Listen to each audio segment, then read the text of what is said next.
Hello and welcome to Baatchit with Cafemutual. I'm Suhail and today I'm joined by Swaminathan, CEO of JioBlackrock. Mr. Swaminathan, welcome to the show and we are at the SIF Summit by Cafemutual today. And I wanted to get an idea of how it feels to meet the different distributors from the industry. What's the general response you're getting? Yeah, firstly, thank you for having me here. It is super exciting to be here. It's a new phase in kind of our approach to the market. As you know, we launched JioBlackrock with the vision to make investing more easier, more accessible, more affordable for more and more people. We launched our mutual funds initially with a direct digital model. That's worked really well. So in the 9+ months since launch, we have over 11 lakh retail investors that have come and invested in our products. Over 40% of our retail AUM comes from beyond the top 30 cities, which is also super encouraging to see the growth of that. And 20% of our investors are first-time investors. So again, bringing more people into the market is one of the key value propositions.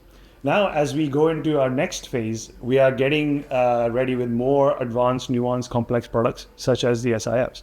And when we get to these, let's say broader product set, more complex products, that's when we start feeling, okay, this is where having an advisor, having a physical presence that is able to talk to that investor, to help guide them through the nuances, the complexities of the product, to help them make that final decision is going to be critical, right? And that's why we're excited to kind of shift into SIFs with regular plans.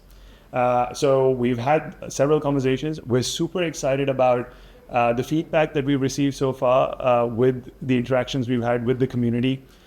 People are excited to work with us. One is part of the JioBlackrock brand, but also the strategies themselves. So, we're thinking about how do we offer solutions in differentiated ways? How do we leverage BlackRock's global experience and expertise to create differentiated return streams here in India?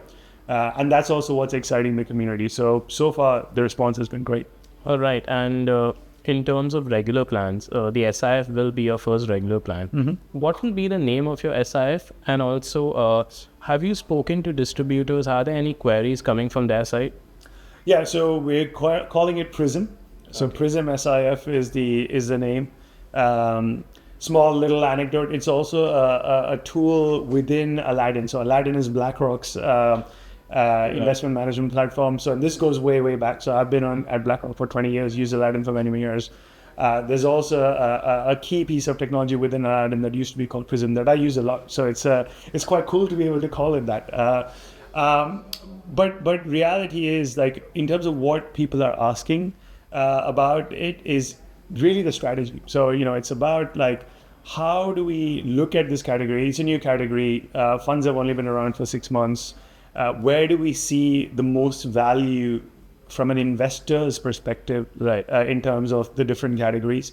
That's really been the level of conversation we've been having. There's some that might deep dive more into the product specific, but the product has just been filed, not been approved yet, so we're not getting into those level of conversations. But the categories, there's quite a few of them, and that's quite an interesting space to talk about. Okay, and can we expect more regular plans coming out from JioBlackrock? Yes, is the short answer. Like I said, we're starting with the SIFs, and then as time goes, we will be expanding it to a wider range of funds. All right, that's good to hear. And I have a question regarding the complexity of SIFs. A lot of investors and distributors also are wondering how can they position this product, which has the shorting element as well, in a simple manner for their investors. So is there any advice you can give on that? Yeah, I used some of these examples earlier. I think depending on the category. So let me give you an example, right? So if you've got an investor that has, let's say, north of 10 lakhs, because that's the minimum investment size, looking to get returns that are above your cash and fixed income type of returns, right, but not really comfortable with the equity-like risk, right? Because that's a big concern. So something like the hybrid SIF really fits well into that category. Because if you think about it, within let's say the allowances of that specific category within SIFs, people will be able to engineer returns that are closer to equity, not quite equity, because you don't take the full beta. But with these, shorting and ability to hedge, you can reduce the risk to a much lower level. And then you add in kind of the tax benefits of being inside a mutual fund wrapper, that starts looking really, really, really exciting. So if you are that kind of investor looking at, let's say, for the lack of a better word, like an arbitrage plus kind of a strategy, this really, really hits that sweet spot. And I think, this isn't a revelation in some ways. If you look at what the flows have said so far into the industry, that's proven true as well. So in the last 6 months, there's been over 10,000 crores of AUM that has been built. 76% of that has been into these hybrid SIFs. Right. So investors can see that value add already. All right. Well, I have one last question, and it's: do you have a message for distributors who aren't currently selling SIFs due to hesitation? So, what's your message to them?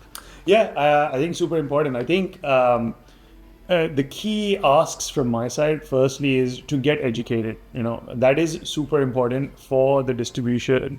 There's an exam to take. You can't actually go and offer these to clients without the exam. So there's an exam to take. Right. There's products themselves to understand. So really engaging with, the manufacturers, reading the prospectuses is super important. So understanding the products is going to be super important. Once there's a bit of comfort around what the product itself does and the category itself does, then I would encourage them to go and reach out to their clients, right? And not all clients, because it's not for everyone. So I think there has to be a segmentation that takes place to say, okay, here's the 10-15% of my client base that are more nuanced, that are looking for more nuanced solutions. And then ask the question. Right. So it's not about just selling a fund. Ask the question. Like I just said, hey, is there a part of your allocation where you're looking for equity-like returns, but with lower levels of risk? And if the answer is yes, then this is the potential kind of category for you.